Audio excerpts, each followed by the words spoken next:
Hello, welcome to case-based learning of cardiac MRI on mricardiac.com.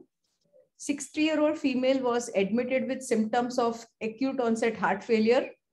2D echocardiography during her hospital stay revealed significantly reduced LV function as well as apical ballooning, a feature which is described in Takotsubo cardiomyopathy.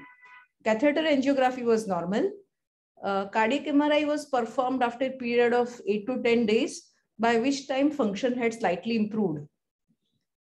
These are long axis cine images, which reveals basal hyperkinesia as well as mid and apical LV akinesia.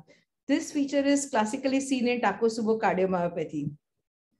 There is also presence of myocardial edema in mid and apical LV cavity. And as we see over here, it is non-coronary artery territorial distribution. There is no late gadolinium enhancement. So let us go through some features of Takotsubo syndrome or cardiomyopathy.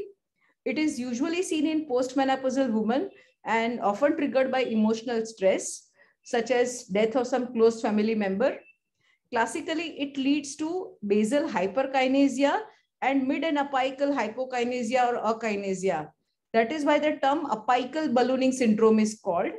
However, it is reversible and the LV function improves gradually. It is called Takotsubo from a Japanese term, which is basically shape of an octopus trapping pot, which is seen on the catheter angiography in the LV filling phase. These are few diagnostic criteria for Takotsubo syndrome or cardiomyopathy, that basically patient should show transient LV dysfunction. It should be usually triggered by emotional, physical, or a combined trigger. But however, this is not obligatory, as was seen in our case. Few neurological disorders can also serve as triggers for Takotsubo syndrome. The ECG abnormalities may be present, but however, it can also occur without any ECG changes, and cardiac biomarkers will be elevated.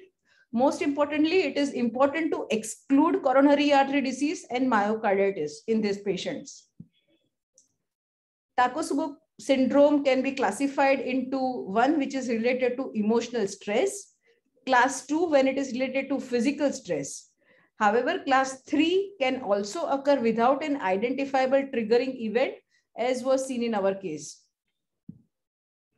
CMR diagnostic criteria include typical regional wall motion abnormality, that is basal hyperkinesia with mid and apical ballooning, presence of myocardial edema, that is reversible tissue injury, and absence of LGE, that is irreversible damage.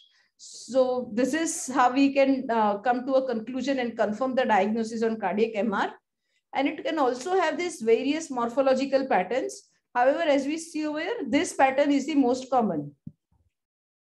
The role of CMR is mainly to exclude other differential diagnoses like myocardial infarction or myocarditis. And it can also provide some pathophysiological insights and detection of complications such as LV thrombi.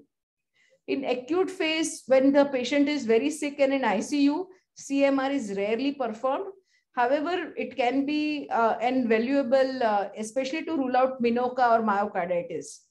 Sometimes in post-acute phase, CMR can be performed that even after 2 months, there are persisting ECG abnormalities or wall motion abnormalities.